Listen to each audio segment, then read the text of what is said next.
India में हर कोई rich बनना चाहता है, बट कुछ ही लोग होते हैं जो फाइनेंशियली फ्री बन पाते हैं। क्यों? क्या उनकी सैलरी ज़्यादा होती है? क्या इनको स्टॉक्स की टिप्स मिलती है? क्या उनके पास कोई सीक्रेट फार्मूला होता है? नहीं, उनके पास सिर्फ एक चीज़ होती है, compounding. Compounding is the greatest money making machine on earth. It does not care who you are, it only cares how long you have been invested. आज का ये वीडियो आपकी इन्वेस्टिंग लाइफ को परमानेंटली चेंज कर देगा। Let's begin. मैं हूं नवनीत, एक आईटी प्रोफेशनल और 9 to 5 इन्वेस्टर। आप देख रहे हैं zero to smart investor series presented by smart matrix. यहाँ पर हम बात करते हैं smart money, smart life, smart future की।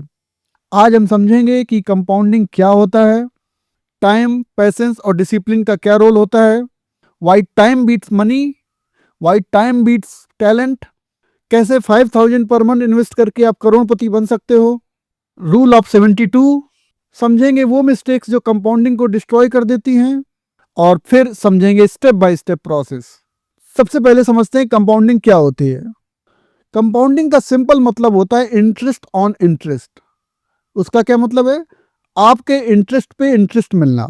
फॉर एग्जाम्पल, अगर आपने 10,000 का एक इन्वेस्टमेंट किया है और आपको एक 10% का CAGR रिटर्न मिलता है, तो एक साल में आपका अमाउंट बनता है 11,000। अब सेकेंड ईयर में आपके उस 11,000 पे आपको इंटरेस्ट मिलेगा। सो ईयर 2 में आपको 11,000 पे इंटरेस्ट मिलेगा 10% का। और अब आपके ईयर एंड, सेकेंड ईयर के एंड में कितना बनता है? 12,100। ईयर 3 में आपके 12,100 पे इंटरेस्ट मिलेगा, और 10% के CAGR के साथ थर्ड ईयर के एंड में वो कितना होगा? 13,310। सो इससे आपने क्या समझा? इंटरेस्ट, फिर उस इंटरेस्ट पे इंटरेस्ट, और फिर उस पे इंटरेस्ट। ये साइकिल कंटिन्यू रहती है, और ये चेन रिएक्शन ही कंपाउंडिंग का मैजिक है। चलिए अब हम एक एग्जांपल देके आपको सिंपल इंटरेस्ट और कंपाउंडिंग में डिफरेंस समझाते हैं। तो आपको स्क्रीन पे एक टेबल दिख रही होगी, वही 10,000 वाला एग्जांपल लेते हैं।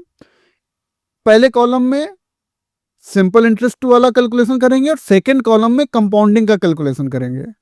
तो अभी सिंपल इंटरेस्ट वाले कॉलम में आपको दिख रहा होगा एक साल में 10% का CAGR अगर आपको मिला 10,000 पे, तो आपका अमाउंट बनता है 11,000, और कंपाउंडिंग में भी 11,000। तो फर्स्ट ईयर में तो कोई डिफरेंस नहीं है।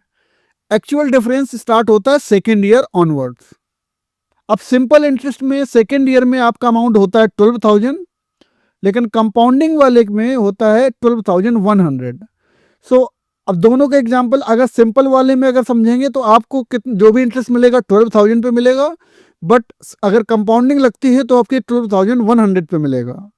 सिमिलरली थर्ड ईयर में आपको सिंपल इंटरेस्ट वाले केस में आपको 13,000 पे इंटरेस्ट मिलेगा, लेकिन कंपाउंडिंग वाले केस में आपको 13,310 पे मिलेगा। Similarly on the fifth years, simple interest के केस में आपको 15,000 पे इंटरेस्ट मिलेगा, बट कंपाउंडिंग के केस में 16,105।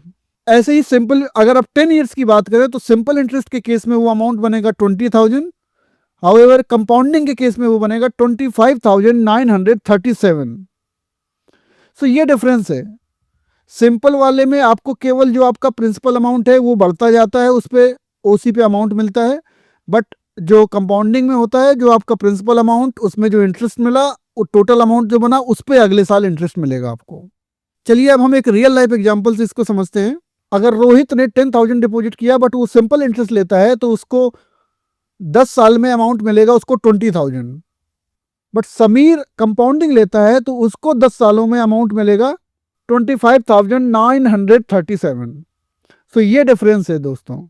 Same amount, same interest, same duration, but compounding defeat करता है सिंपल इंटरेस्ट को।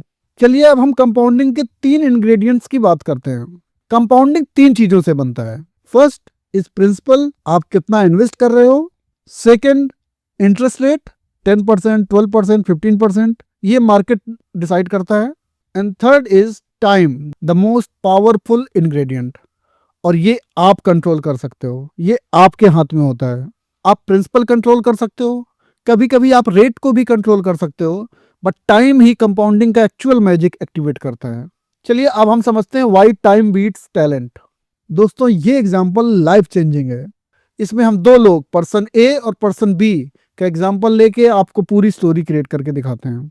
पर्सन ए ने 5,000 की एसआईपी स्टार्ट करी 25 की एज में, और उसने कंटिन्यू किया 35 ईयर्स को, विच मीन्स उसने 10 ईयर्स का इन्वेस्टमेंट किया। टोटल उसने कितना इन्वेस्ट किया? 6 लाख। सो 12% के CAGR के साथ फाइनल कॉर्पस बनता है 1.75 करोड़।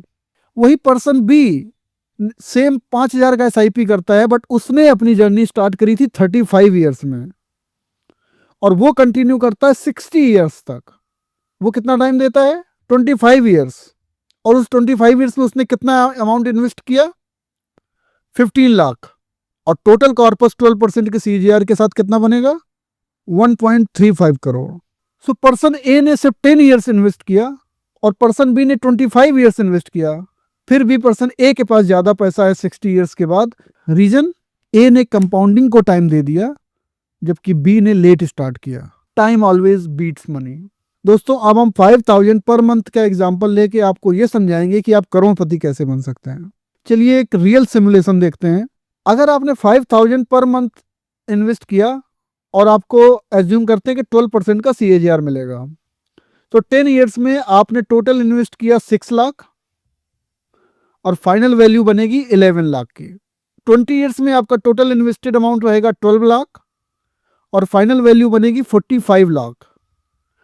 30 ईयर्स में आपका टोटल इन्वेस्टेड अमाउंट रहेगा 18 लाख, बट आपका फाइनल वैल्यू बनेगा 1.76 करोड़। और अगर आपने 40 ईयर्स दिया तो आपका टोटल अमाउंट रहेगा 24 लाख, बट टोटल कॉर्पस बनेगा 5.4 करोड़। सो दोस्तों, इस एग्जांपल से आपने क्या समझा? अगर 5,000 पर मंथ की SIP करते हो तो पहले 10 ईयर्स में तो आपको छोटा सा अमाउंट दिखेगा, बट 30 और 40 ईयर्स में रिजल्ट एक्सप्लोसिव हो जाता है, और यही है कंपाउंडिंग का एक्चुअल मैजिक। चलिए अब हम समझते हैं रूल ऑफ 72। 72 रूल यूज किया जाता है ये जानने के लिए कि आपका पैसा कब डबल होगा। ये सिंपल सा फॉर्मूला है 72 डिवाइडेड बाई रिटर्न्स। जितना भी आपको रिटर्न परसेंटेज है उतने से आप डिवाइड कर दीजिए। अगर आपको 12% का CAGR मिलता है तो आप 72 divided by 12 which is 6 years, तो आपका 6 ईयर्स में डबल हो जाएगा। अगर आपको 10% का CAGR मिलता है तो 72 divided by 10 which means 7.2 years में आपका अमाउंट डबल होगा। सिमिलरली अगर आपको 15% का CAGR मिलता है तो 72 डिवाइडेड बाई 15 आपका 4.8 ईयर्स में डबल हो जाएगा। Simple but powerful rule. चलिए अब हम एक साइकोलॉजी समझते हैं और ये समझते हैं कि कंपाउंडिंग स्लो क्यों लगती है। कंपाउंडिंग स्टार्ट में तो बोरिंग लगती है। Year 1 1000, year 2 1100, year 3 1210, but watch what happens later. आपको इस टेबल में ये समझ आएगा कि एक साल में आपको 1000, 5 ईयर्स में 1600, 10,000, 10 ईयर्स में 3000, 20 ईयर्स में 10,000, 25 ईयर्स में 20,000 और 30 ईयर्स में 40,000। और अगर आपने 40 ईयर्स दिए तो 1 लाख प्लस पर ईयर, इतना इंटरेस्ट आपको मिलता है। Compounding is slow slow slow and then suddenly boom, exponential growth starts. चलिए अब हम कंपाउंडिंग के 7 रूल समझते हैं। दोस्तों, अगर आप कंपाउंडिंग की ये 7 रूल्स फॉलो करते हो तो कंपाउंडिंग गारंटीड वर्क करेगा। The first rule is start early. दोस्तों, अभी हमने समझा कि कंपाउंडिंग में सबसे बड़ा फैक्टर टाइम का होता है। जितने जल्दी आप इन्वेस्टिंग स्टार्ट करोगे उतने ज्यादा टाइम आप इन्वेस्टिंग को दे पाओगे, उतना ज्यादा टाइम आप कंपाउंडिंग को दे पाओगे। Second rule is stay invested. दोस्तों, कुछ भी आए बीच में आप अपनी SIP अपना इन्वेस्टमेंट मत तोड़ना। Third rule of compounding is increase SIP annually. जितना परसेंटेज आपकी सैलरी की ग्रोथ हुई है उतना ही परसेंटेज का इंक्रीज करना है आपको SIP में। यानी कि मान के चलिए आपकी सैलरी 10% से ग्रोथ हुई है तो आपको SIP का अमाउंट भी 10% से इंक्रीज करना है हर year. Fourth rule is avoid high expense funds. Simple सा फंडा है, कॉस्ट कम तो रिटर्न्स ज्यादा। Fifth rule is don't check your portfolio daily. इसका मेन रीजन है इमोशंस। बिकॉज अगर आपने डेली अपना पोर्टफोलियो चेक किया तो जैसे ही मार्केट में क्रैश होगा या जैसे भी आपका पोर्टफोलियो डाउन होगा, आपके इमोशंस आपको इम्पैक्ट करेंगे, आपके डिसीजन को इम्पैक्ट करेंगे, आप उस इन्वेस्टमेंट को ब्रेक कर सकते हो। तो आपको डेली पोर्टफोलियो चेक करने की बिल्कुल भी जरूरत नहीं है। Sixth rule is don't time the market. मैंने पहले भी समझाया था, टाइमिंग किसी के बस की बात नहीं है। जब बड़े इन्वेस्टर्स लाइक राकेश झुनझुनवाला और बैरन बफेट भी कभी मार्केट को टाइम नहीं कर सके तो हम क्या करेंगे? Market timing is equal to loss. 7th rule है long term vision. Minimum 10 to 15 years का आपको टाइम देना पड़ेगा। दोस्तों this 7 rules converts your average income to extraordinary wealth. दोस्तों अब हम डिस्कस करेंगे वो मिस्टेक्स जो आपकी कंपाउंडिंग को डिस्ट्रॉय कर देती हैं। कंपाउंडिंग को मेनली ये 4 चीजें डिस्ट्रॉय करती हैं। फर्स्ट इज अर्ली विड्रॉल, इससे इंटरेस्ट की जो चेन होती है वो ब्रेक हो जाती है। Second is stopping SIP, buying dips का एडवांटेज चला जाता है। Third is high expense ratio, profit silently eat हो जाता है। और फोर्थ है too many funds. Diversification is good but over diversification is risky because इससे फोकस ब्रेक होता है। अगर आप ये 4 मिस्टेक्स अवॉइड करते हो तो कंपाउंडिंग 100% अपना पावर दिखाएगा। चलिए अब हम ये समझते हैं how to use compounding practically. दोस्तों कंपाउंडिंग का प्रैक्टिकल फॉर्मूला बहुत ही सिंपल है। स्टेप फर्स्ट, इमरजेंसी फंड बनाओ।